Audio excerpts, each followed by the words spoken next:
We are just 1 week away from Super Bowl 50, and we here at Sports Krunch with Dkrom continue to bring you nonstop coverage and interpretations of America's favorite sports day, Super Bowl Sunday, exactly 1 week from tonight.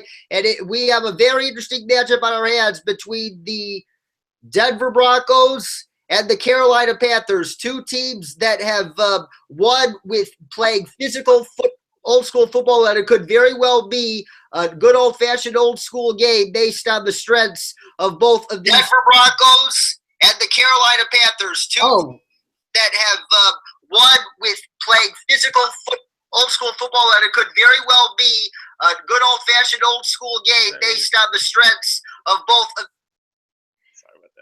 No problem, Trey. No problem.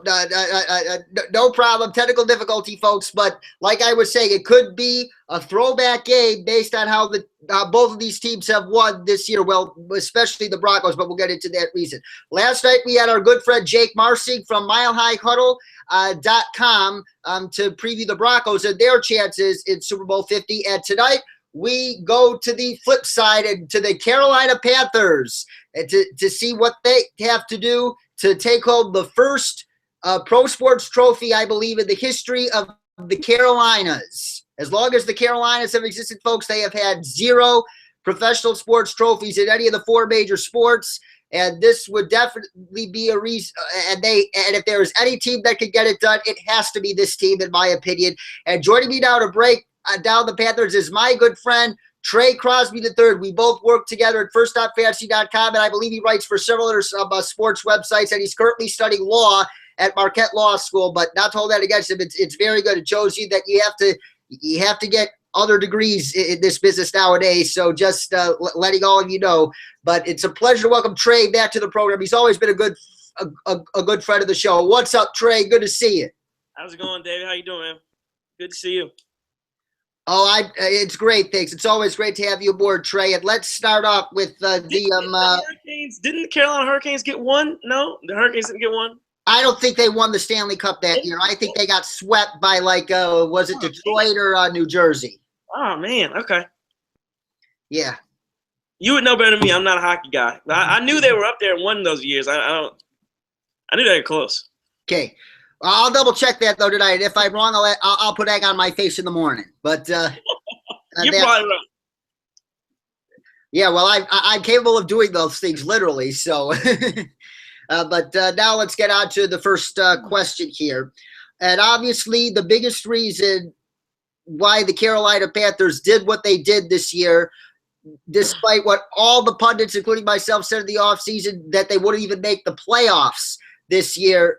Especially after Kelvin Benjamin tore his ACL in training camp, we have seen Cam Newton defy what all the experts said. They said, he will never, ever grow into an effective passer from the pocket. He'll never learn how to rely less on his legs or X amount of snaps on his legs per game and learn how to use his arm and his eyes to win instead of his legs. And he did that with ease this year. 45 total touchdowns, 35 throwing, 10 on the ground by himself. He is unquestionably the NFL's MVP this season, and if he doesn't get it, something is rigged with the process, I'll tell you that. But he should get it easily based on because it's called common sense, folks. But since you played football yourself, Trey, I want you to give our listeners your own unique perspective on how and why Cam Newton was able to refurbish his game the way he has to grow into the player he's become, especially considering that he lost Kelvin Benjamin, who many experts thought that he was the kind of receiver that he needed the most, to just throw the ball up there and have a big guy catch it because his pocket presence helped his accuracy a million times, to get a million times better. It's a couple things, and what you really have to do is take it not just from last year to this year or a couple years. You have to take it from day one when he walked into Carolina after 2-14, after the Panthers went 2-14, and you have to watch him from the beginning to what he's doing now, and you would think it's two totally different quarterbacks outside of size. Cam Newton has taken his game, and the way he's done it, really, it's been the continuity of Mike Shula, and a lot of people talk bad about Mike Shula, but I've been a Mike Shula backer forever. But and the funny thing is, Cam was a guy who number one, his read game has gone up exponentially. So he's reading defenses now. He's calling. I believe they said he's calling 55% of the plays. So I think just a total from a learning perspective, once you're able to identify defenses and identify coverages, that's half the game right there. Once the pre-play is half the game, half the battle. So he's figured that out. He's figured that part of the game out, and now it just came to passing where he was at first he was just making one read, and then he was moving on, couldn't really do anything. Now he's making multiple reads. He can read all over the field. And the second thing about that is when you talk about his accuracy, which is the only other issue that you really have with Cam. And I was of one of the people who thought it was really with his feet, because he never set his feet. He's a guy who flings off his back foot, and he just throws it, wherever. And at the beginning of the year, especially this year, after you see the growth from year 1 to year 5, at the beginning of this year, you see him really setting his feet and getting into his throws and delivering them where they need to be on time. And like he still has some accuracy issues at times. He'll sell a couple every game, but that's fine. But it's got to be, to me, I think some of it is a confidence thing, because he's still at this point. We got about week 3, 4, and 5. He wasn't setting his feet anymore. He was back to kind of back foot, throwing it everywhere, and he's making the throws that matter. And like I said, I really just think that it's a combination of continuity with Rivera as well as Mike Shula with him, and they're running the offense based within his style. And when you have a quarterback like Cam Newton, that his style is, he's still a running quarterback, but I don't know, he's a pass quarterback that likes to run, and when he can still escape and evade pressure and move around the pocket, and with the arm that he has, he can make any throw. And like I said, it was really, to me, it's a confidence thing that he can get the touch in there when he needs to. And he's not right now. Nobody's playing the game better and having more fun than Cam Newton. You hit it right on the head there with the footwork. I think is definitely a key in his progress, and also having Mike Shula, the son of the legendary Don Shula. Never underestimate royal coaching families in any sport, folks. Having a coach from that family and having him continue to work with Cam on these things has made him grow tremendously, not just as a player, but as a human being as well. And you talked about having fun. I posted on my Facebook last week that I am going to turn the TV off if I hear talk about two things, even though we're going to talk about them both briefly here. Number one, all this Cam Newton bashing. Oh, he's setting a bad example for kids by doing the dab in the end zone and giving little kids a football after he scores. What are these people smoking? This is ridiculous. Absolutely ridiculous. And Cam hit it right on the nose. I think race does play a factor in why some in the media view him, perceive him that way. Because this is the 21st century. We act differently. People have to accept this as the new norm for how we celebrate accomplishments. And there is nothing wrong with it, folks. Cam Newton has gotten an unfair treatment by too many, and it is unfortunate. He's a leader on and off the field nowadays. His maturity, it's a beautiful story, and people should laud it and not mock it one bit. And the other thing I said was Peyton Manning legacy and state game will either go up or go down. Well, I'm not of that thought, but I'm of a thought in between, and we'll get to that eventually. But I just wanted to make that clear that those are two storylines I hope the media does not dwell on at all this Super Bowl week, because neither of these quarterbacks deserve it, in my opinion. Well, they will, but they'll at least talk about it. But yeah, kudos to Cam. Like I heard Colin Cowherd say it, and it was a great quote. Great quote. He's deserved every dab he's done this year. He's deserved it for all the criticism, and kudos also to Cam for coming up on the in his presser last week.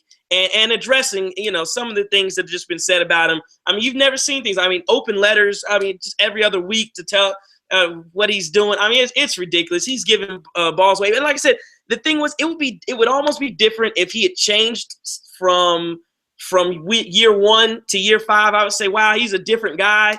But no, Cam he's been doing different things. He's been doing the Superman thing from week one. He's been doing this kind of stuff since he's gotten the league. So he hasn't changed one bit. And I appreciate him for that as well. And I appreciate him for, like I said, taking the stance and addressing it on the biggest of stages.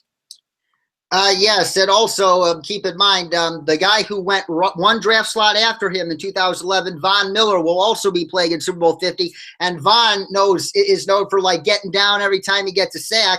And some of the media were faulting, well, not I would agree they're faulting him, but they were faulting it for him. And I disagree with that too. I think Von has every right to celebrate as much as Cam. You agree? Oh yeah, I think it's football. Yes, everybody. If they make a play, the only time I disagree with celebrations is, I mean, you're down 3 scores and you score a touchdown and you decide you want to have some fun. Then okay, get back to the huddle. You still got some work to do. But we're in the middle of a game, tough game, and celebrate. These guys are doing something that I don't know what the percentages are. Less than 1% of all people who even start playing football make it to that level. Yes, if they want to celebrate, they're doing something that literally not a lot of people can do. Celebrate all you want. I saw a video the other day of Von Miller, their first game. The Broncos played against the Panthers, and Von Miller made sack Cam, and he did the Superman and shut it down. All great stuff. I mean, if you celebrate, everybody celebrate, have a good time. Let's not be the no fun league. Let's have some fun with this thing. Amen. It's time to stop fighting players for dances and to start fighting teams for I said stop fighting players for dances and to start fighting teams for ignoring the proper concussion protocol. That's where the NFL has it backwards big time, and that's for another show. I can talk about that on another show. But now moving on to our next topic of discussion. Ron Rivera has been one of the best coaching stories in the National Football League in recent years. And I think one of the secrets to his success as a head coach has been his prior experience as a player, and especially as a player on that historic 85 Chicago Bears team. He was more of a special teamer than on that defense, but he was a witness to Mike Ditka and his ability to get his players fired up and to be willing to hit somebody in the mouth. And he was a witness to Walter Payton's greatness and how his fierce running galvanized an entire team, and obviously a witness to that, his probably arguably the best defense in NFL history. Being a reserve on that unit, he got to see it every single day for not just 85, but for all his tenure with the Bears. And I think Ron has brought that attitude, that smash mouth attitude about to say, we don't care how we do it. We are just going to bloody your nose by getting down and dirty in the trenches, and we're going to find a way regardless of what happens elsewhere in the game. He has brought that mindset, in my opinion, from the 85 Bears to these Panthers, and I see a lot of parallels. Cam Newton is kind of like having Walter Payton as a quarterback in some ways because he's physical. He not just a strong arm, but a strong body who could plow through people like a running back, and he's like the engine of that offense. He's done more with less than any quarterback this season by far. And not to discredit like guys like Greg Olsen or Ted Ginn, but Cam made them, in my opinion. Well, Greg's been a solid player, but aside from Greg, Cam made guys like Ted Olsen and Corey Brown or whatever his name is, do their thing. Without Cam, I don't think they'd be proficient enough.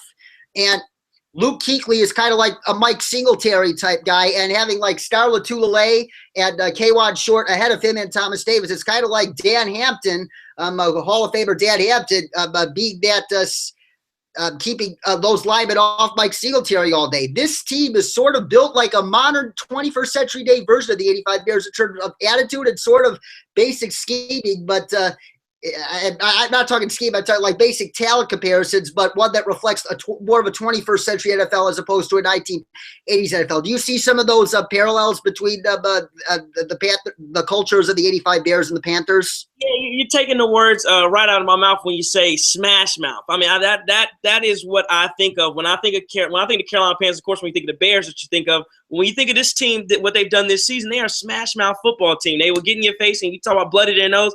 That's what they do. This is a made up, and they made up a bunch of characters and they're not immune to having fun. They're not immune to going out and hitting somebody in the face. And I like Ron Rivera when he almost Now there's reported, and number one, I owe Ron an apology because I was one of the first ones who wanted to out the door. I believe we were going into Arizona that week. Carolina was playing Arizona in that 2012 year. I think they were like 1-2, 1-2, something like that.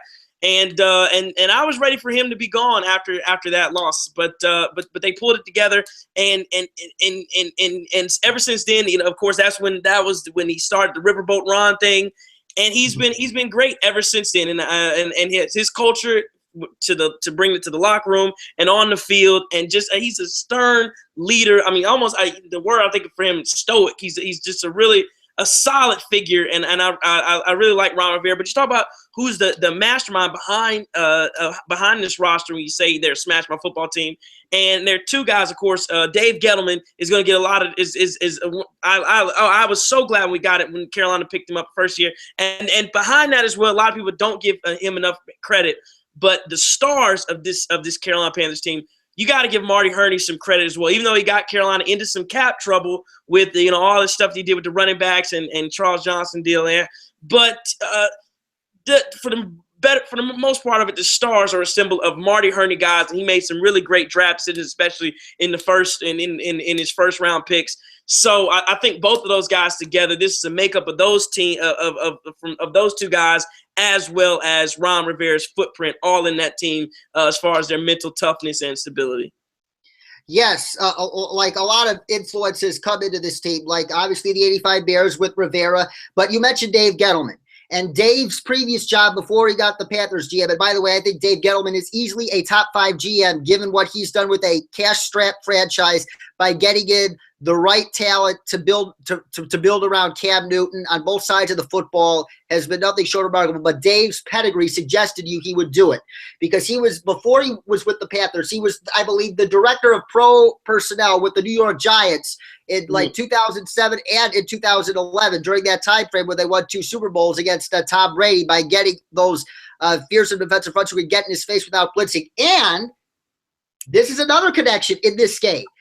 One of Dave's first jobs in the NFL, he was a scout for the Broncos from 1994 to their first Super Bowl in 1997. So you could argue Dave's fingerprints were on those Broncos Super Bowl teams as well.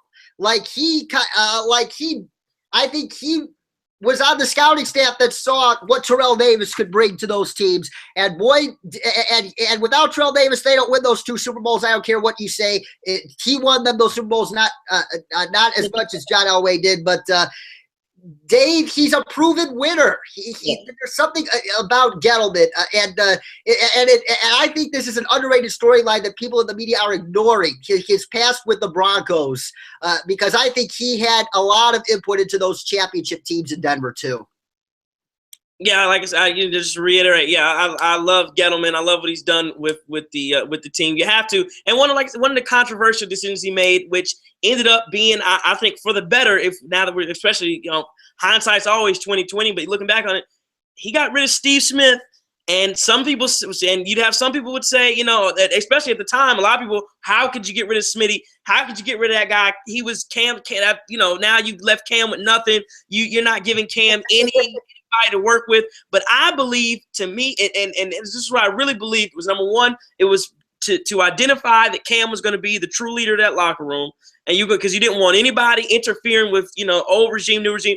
Cam is the leader, number one, and number two, I think it was more of putting all of your trust in your. Now he's 100. I don't know what his deal was worth. $60 million guaranteed. It's like $65 million guaranteed or something. If you're going to give a guy that much money, I want you. You got to be able to go out there. Like I said, Tom Brady, who didn't have a lot going on with receivers other than Gronkowski the last couple of years. You got to be able to go out there and if you're going to be my guy, I need you to make it happen and get wins regardless of who's out there on the field with you. You got to make those guys work. And like you were talking about earlier, Ted Ginn wasn't proficient anywhere else. Well, he's been proficient in Carolina with Cam Newton. So and Philly Brown, I don't think I don't know what his value is elsewhere outside of Carolina, but he's been proficient in Carolina to some extent. So I really think that that them giving the reins to Cam Newton was and getting Steve out of the locker room. Not to say Steve's a bad guy, because I love Steve Smith, But I think, you know, at the end of the day, it was probably a necessary move, and I don't have an issue with it. Of course, I don't have an issue with it now, and I didn't have an issue with it when it happened because I thought I saw what they were doing. They were really handing the reins over to Cam Newton. They truly were. And I think Dave Gettleman has this evil genius type thing to him. Like, he does something in which he gets panned by all Panthers fans initially and the media initially, but they turn out to be decisions that were spot on. And here's another decision. A lot of people were wondering, like, when he signed Michael Orr this offseason, oh, yeah, wow. Yeah. This guy can't pass protect. This guy can't pass protect, but he knew what he was doing. The Panthers are built on primarily running the ball to set Cam up for those deep shots. Out of those, like 5 or 6, 7 deep shots a game, that and at least 2 or 3 of them go right in the bucket. And he built an offensive line that are traditional run blocking maulers, and boy, do they do a great job of that. It's their run blocking that is the heart of this offense. Gettleman just rolled the dice by saying, we want stout run blockers and functional pass protectors. We can get where we are, and boy, did it work ever, didn't it? Yeah, it certainly did. You talk about, like I said, functional pass protectors. And here was my thing when everybody was talking about Michael Orr. Oh, my gosh, what is he going to help? All I knew was he was going to be – any option was going to be better than Byron Bell. I didn't really keep track of him, how he played in Tennessee. I heard that, well, they moved him inside. He played a little bit better. But yeah, anything was better than Byron Bell at left tackle trying to protect Cam Newton's blind side. So he brought in the actual blind side, and it worked out. It worked out pretty well. Like I said, they've been running the ball well. And also, again, this goes to Mike Shula, and we talk about the scheme of this offense. Bringing in, Carolina, you'll see it. I'm sure they'll do it Sunday. They haven't done it. They didn't do it as much in the playoff games, but they were doing it a lot during the regular season. A bunch of max protects. Just max protect, and they're running 2-man routes out there, and it's been working to perfection. Cam Newton is now one of those guys, and like I said, all the time, I've gotten panned on Twitter by a few people who will say that I give Cam Newton too much credit, and that I've been doing it all year, but and now they can't even go on. So I'll toot my own horn, but they can't even go back and say that I was wrong because he's deserved all the credit. But Cam Newton is now one of those guys, and the narrative used to be, let's not let try and make Cam Newton beat you, and we'll be okay. Cam Newton is now one of those guys. You let him beat you if you want to, and he will. He will. If you let him get back there to throw all day, he will pick you apart like surgery. He most certainly will, and the Denver Broncos certainly know that, as you could tell by Aqib Talib's comments last week, calling Cam the most dangerous quarterback in football, and it's hard to disagree with Aqib there because of Cam's size, his strength, his mobility, his overall skill set. Like, he and Aaron Rodgers are the 2 most freakishly talented quarterbacks in the NFL right now by far. Right, and I'll take it a step further. And I heard this. I was listening to Rich Eisen. And I agree with them, and I want to know your opinion on this.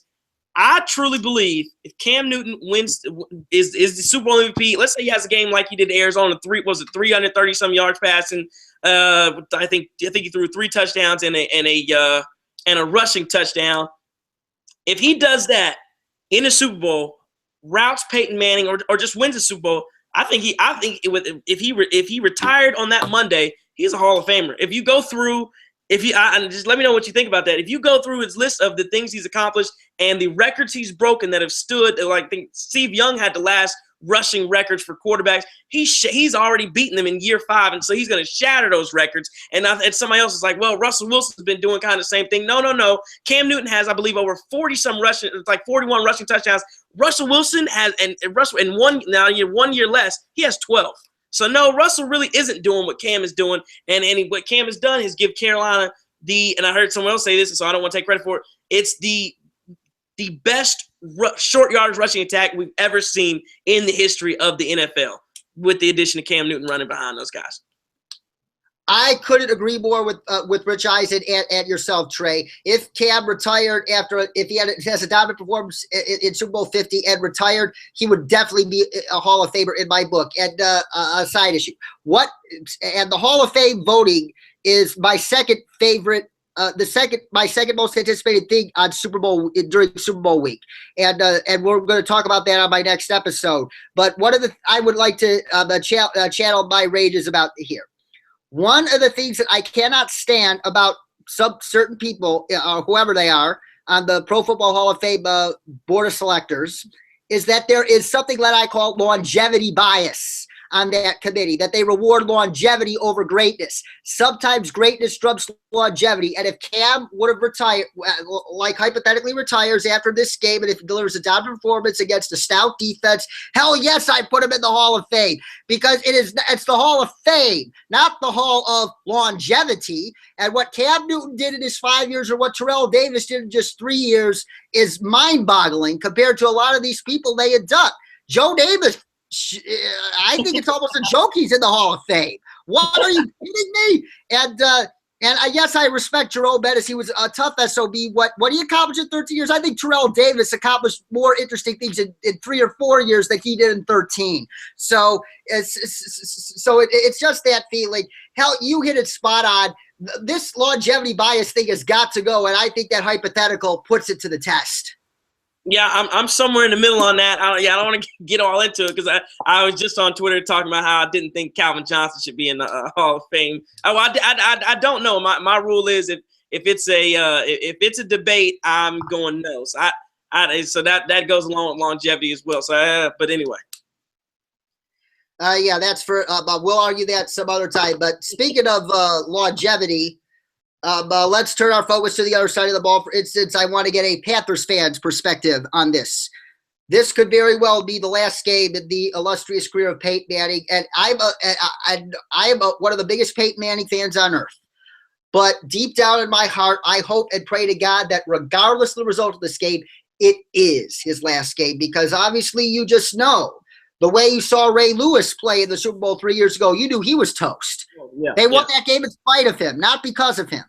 Yeah. He was terrible in that game. And Brian Urlacher, same year, defense were just throwing the ball and running at him. You knew he was done. And defense is willing to bring the house more than ever against Peyton Manning. Hell yes, you know he's done. And plus his lower body is giving out, and with his lower body giving out, that exposes that shines further light on the sapped arm strength that was sapped in 2012, but he covered up for it by strengthening his lower body. But his lower body obviously has collapsed, or which has like I consider it like those after effects of the neck surgeries and aging that has finally brought him to this point. Father time's getting. It's father time, but it's father time plus. But a more scientific explanation, I think, would be the after effects of neck surgeries have finally caught up to him. Is my point. Okay. Yeah, but father time happens to everybody, and it's going to happen to all of us, regardless of profession. But like I alluded to earlier, one of the things that I don't want to hear about is legacy at stake. In my opinion, regardless of the outcome of this game, I don't think the legacy of Peyton Manning will diminish or even augment if he wins. Because if he wins, if the Broncos do win, I think it's going to be more because of the defense than because of him. And it wouldn't be enough to put him past guys like Tom Brady and Joe Montana on the all-time list. He would stay where he is, at least on my list, regardless of what happens in this game. I just want to hear your take on it. Does he have anything to lose or anything to gain, or neither? Wow, that's a good question. I agree with you in the sense that he's not going to go up or down depending on what he does. In the all-time list, depending on what he does this game. I think that ship has sailed. I mean, he's not going to be all-time better than Montana or Brady, the guy you just mentioned. He's still an all-time great, but just not higher than those two on the list. Right. It is. Also, yeah, right. That's what I mean. Not higher than those two. I'll say this, and one of the reasons is because we're not expecting anything from Peyton Manning, so his expectations, to be honest, are in my opinion, are pretty low. If he comes out and is throwing bombs, I'm going to be shocked, because that's not. I'm not expecting. I'm expecting the dump offs. I'm expecting the drag routes. I'm expecting the short yard stuff. Hopefully he doesn't throw a lateral. And kind of, that's what I'm expecting. If he can, and I've said he is Alex Smith 2.0. He's a better, to me, right at this point in his career, he's a better Alex Smith. He's a game manager, and he's going to think his way through this football game. And that's the way that they can win. And talk about Ray Lewis, yeah, they were throwing all – I mean, they were literally – they were singling out Ray Lewis and saying, please, wherever he's at, that's where we want the ball to go. Because he can't – I mean, that was ridiculous how bad he looked on at Super Bowl against the 49ers. But – coming back to it, yeah, Carolina's got they got to pressure. They got to get pressure on Manning because and I'll say this though, but that first drive was that I forgot was that the first drive against New England where Manning went right down the field on him and went and if he can do stuff like that and can just manage these guys, get them down the field. But as far as the legacy goes, yeah, that ship is sailed. I will say this: if Carolina, it will probably say just a little bit more. If Carolina runs through them like Russell Wilson and the Seattle defense did, if they get routed, 48-7, 48-3, something like that, or if it's ridiculous, I will say, wow, that's 2 consecutive Super Bowls where Peyton Manning got trounced. And but does it diminish him? No, not really. He's already great for what he's done. I completely agree, and I'm glad we're on the same path there, indeed, Trey. And now let's move on to the game. We've talked about the sideshows. Now time to get to the game. I asked the same question to Jake Marsing last night, and I want your take from the Panthers' perspective. I want you to name some game-deciding matchups on the offensive and defensive side of the ball for the Panthers that we should watch out for next Sunday. So some game-deciding matchups. So you're going to really want to look at from the offensive side of the ball, Cam Newton was really in conjunction. Cam Newton against those safeties back there for the Broncos. T.J. Ward, he's got to be able to manipulate those guys, and he's got to really play with them. So I think Cam Newton versus others. I think Cam Newton also against when DeMarcus Ware, because DeMarcus Ware, Von Miller, they're coming for him. So I want to see him escape those guys and evade those guys. And I'll say this, and I've been saying this for a while too, ever since Denver won the game. Denver can't win this game the way they played New England and how they rushed Tom Brady. You're not going to be able to. DeMarcus Ware was, ducking under. I don't know who poor number 61. I can't even think of his name for the Patriots. Marcus Cannon. Oh my God, And he was, Marcus was running right under him. It was ridiculous. You can't come like that against Cam because it's going to have to be more of a spread out type of thing. You're going to have to really contain more than you just coming right in and trying to force him up in the pocket. Because if you leave your area, Cam will go where you weren't at. And if it's Cam versus DeMarcus Ware in a foot race, it's going to be a fun foot race. But I'm going with Cam more times than not. So let's do those guys. And again, also like I said, you got Talib. He's probably going to be matched up with Ted Ginn. I think that's going to be some real. It's going to be very intriguing to see. As far I like Talib as great corner, but Ted Ginn's one of the fastest guys in the NFL. So you got that aspect, and then I think on the other side of the ball, you need to look at Luke Kuechly against Peyton Manning, and then Luke Kuechly is the brains behind the Carolina Panthers defense, and of course. Peyton Manning is the brains behind that Denver offense, and so from what I hear, Luke Kuechly has been in the film room nonstop trying to figure out what is Peyton Manning is going to be called, if his calls are what's a fake call and what is a real call. We heard I think that was Reggie Wayne on NFL Network trying to giving away one of Peyton's secrets, saying Omaha was just meant that you're moving the play to the opposite side. Who knows if that's true or not? At this point, probably isn't. But I guess Luke Kuechly is going to have to figure out what is going on up front for Carolina to really get in the head of the Denver offense. And so I think Luke Kuechly is going to be one of the biggest Luke Kuechly versus Peyton Manning as far as the chess match going on, the theoretical chess match. I think that's going to be huge for deciding this game both ways. I think it is too, but I think I want to offer my take on this because I think there's some matchups that I'm watching for. Yeah. Do you think it's fair to say that the Broncos defense could be the most talented the Panthers have faced all season? Yeah, I would say that. Yeah, hands down. Yeah. I would. Yeah. I was gonna say maybe Seattle when they were on the roll, but no. Yeah, I'll definitely go with Denver. Yeah, Broncos defense had a much better year than the Legion of Boomer, as I call it this year, the Legion of busted coverage. They were. They sure were. But a matchup I'm looking for the Panthers on offense is that interior offensive line, the best interior O-line in football, in my opinion, with Ryan Khalil, Trey Turner, and Andrew Norwell against Derek Wolfe and Malik Jackson. Derek Wolfe and Malik Jackson were the unsung heroes in that game against the Patriots because they just pushed the center and the guards back into Brady and got in his face. You have to do the same thing with Cam, but the main difference is, like you alluded to, you can't rush Brady like you do Cam because Brady doesn't have the mobility that Cam has. Right. You have to almost mush rush Cam to keep him contained because if you over pursue Cam, he's going to take off and run like you said. So, but one thing they'll have to stay constant for Denver is that interior pressure. They're going to have to get in Cam's face because agreed. And again, I'll say that about that when you're getting in Cam's face again, that's even different than getting in Tom Brady's face. Because if you get in Tom Brady's face and you can really manipulate his pocket and where his feet are, Brady is a traditional passer. He isn't one of those guys that's throwing off his back foot a lot. He likes to step into his throws, and he likes to really deliver what he can deliver on a ball. Cam Newton, again, is one of those guys, like I said, I've just seen it, pressure in his face. He can still deliver that thing off his back foot as long as he just has a room to throw. So, yeah, you got to get in his face. And the big thing, you got to get your hands up on Cam Newton. You have got to get your hands up and try and close out those passing windows. But I like that matchup. Yeah, they are going to have to get some pressure, as much pressure as you can get against Cam Newton because you want him to be off his rocker and moving around because he isn't the best thrower on the run. That's really when you see him get very inaccurate is when he's actually moving and throwing. He can throw off his back foot, can throw from weird angles. Moving, not so much. He's going to sail some and could possibly get some interceptions for you. Yes, exactly. And another matchup I think will decide the game, and this is one of the big reasons why I like the Carolina Panthers to prevail in this game, or I expect them to prevail in this game. My opinion is the biggest mismatch of the game.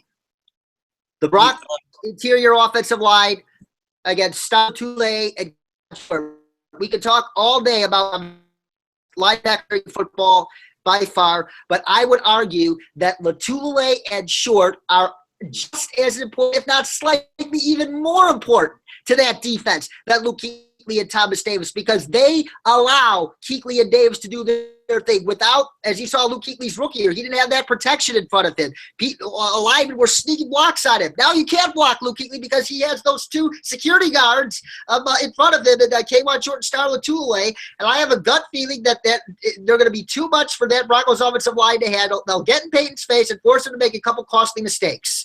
And that, I think, could be the difference in this game. Short has been absolutely unbelievable this year, and it's been amazing to watch. It's been real fun to watch as well. He's gonna command a big payday pretty soon. And Star, even whereas he had tapered off in the last couple of years, last year or so, this year really came back on real strong and is giving the Panthers a huge push up front. So yeah, I like both of those guys. I love the Carolina Panthers. One of the best front sevens in all of football, to be honest with you. Especially like I said with Thomas Davis. Thomas Davis, think about it. Just listen to what a warrior Thomas Davis is. Has just broke his forearm. Ulna fracture. He should be efficient. And they put the plate in there, and he's gonna play. So I would expect. But also, you look at a guy who came in and played really well in his absence, and who's gotten time all year, but played really good. Shaq Thompson, he's gonna be a stud in the NFL for years to come. Yes, and Shaq's athletic background, he was a baseball prospect. I'm sure you knew that. Did you know about that? He was a baseball prospect. Did not. I know now. Yeah, I believe he was with the Red Sox, and I think he went over 36 batting tries and then tried football. He's a naturally gifted athlete, though, and I think Shaq, he's the expected long-term successor to Thomas Davis because I think I love Thomas Davis, one of the best ambassadors off the field the NFL has, and an example in grit and determination, coming off 3 ACL surgeries on the same knee, and he still played at a high level all these years later. But I think Thomas Davis, his retirement day is going to come sooner rather than later. Is Shaq expected to be his long-term successor? Yeah, I think that's what they drafted Shaq to do, is to be the guy come in behind Thomas Davis. I don't think Thomas Davis will retire after this. I think he's gonna. I wasn't saying that. I'm saying maybe within the next 3, 4, or 5 years he will. Yeah, for sure. Yeah, but Shaq, I believe Shaq is the guy they want to come in, and he's going to be the long-term guy for Thomas Davis. Absolutely. So now that we've talked about matchups, I want to dish out predictions for the game. I want you to give me your initial final score prediction at this time and who the MVP will be. Woo, man. Final score. Vegas, right now, I just sign up. Vegas started out, I think, when the initial spread was 4, and they pushed it to now 6 in Carolina's favor, and it's pushing. And because I think they've said 80% of the bets that have come out in the desert have been on Carolina. So I'm watching that closely because Vegas, they have this weird way of knowing things, and they have a weird way of liking to win as well. So, man, if I had to go one, I think it's gonna be closer than a lot of people think. A lot of people are giving Carolina 2 touchdown advantage, things like that. I believe it's going to be a little bit closer. I will go Carolina 26, Denver 21, Whoa. and I'll go with the MVP of the game was Cameron Gerald Newton to go along with his MVP of the regular season. Whoa, Trey. Whoa. You're being more generous to the Broncos than I am. I honestly think this is fated to happen. This is the 30th anniversary of the 85 Bears. And one of their own, Ron Rivera, now takes his team into the Super Bowl built with a similar mentality and a similar style of play that's more plus a more modern component in Cam Newton and his dual threat of quarterbacking ability. The 85 Bears obliterated the New England Patriots 30 years ago in Super Bowl 20, 46-10. And I think the Carolina Panthers do the exact same thing to the Denver Broncos, 46-10. I think that pass rush is going to be way too much for Peyton Manning. They're going to get in his face all day. They're going to force him to make some key turnovers and setting up short fields for Cam to do his thing. And Cam is like Mr. Red Zone. Like, I don't know what that stat was. He's like scored like 54 times every time he's in the red zone. And like, don't they have the highest red zone touchdown percentage in the league or something like that? In some crowd, I think Cam Newton has thrown, I believe he's thrown 50 in the last. I can't remember the stat, but it's like 55 touchdowns to 1 interception in the red. He has thrown like 1 interception in the red zone in forever. It's ridiculous. Absolutely. So I'm taking the Panthers 46-10 with Cam Newton as the MVP, as he should be.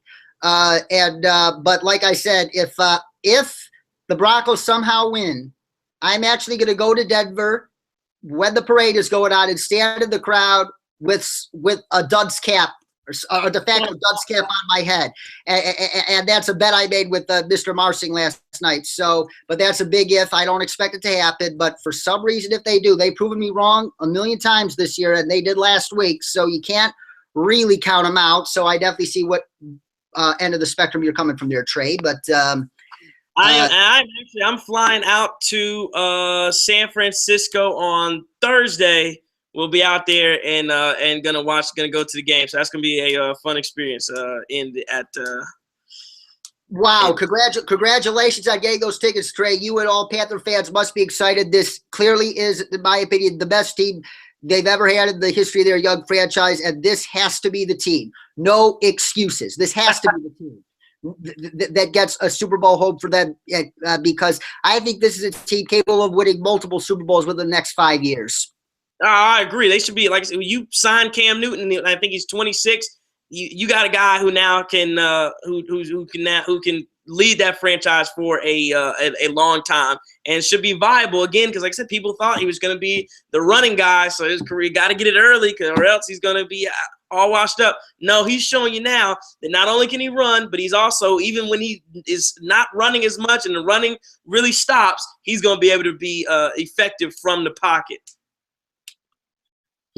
Absolutely, and that does it for today's edition of Sports Krunch with Dkrom, or tonight's edition.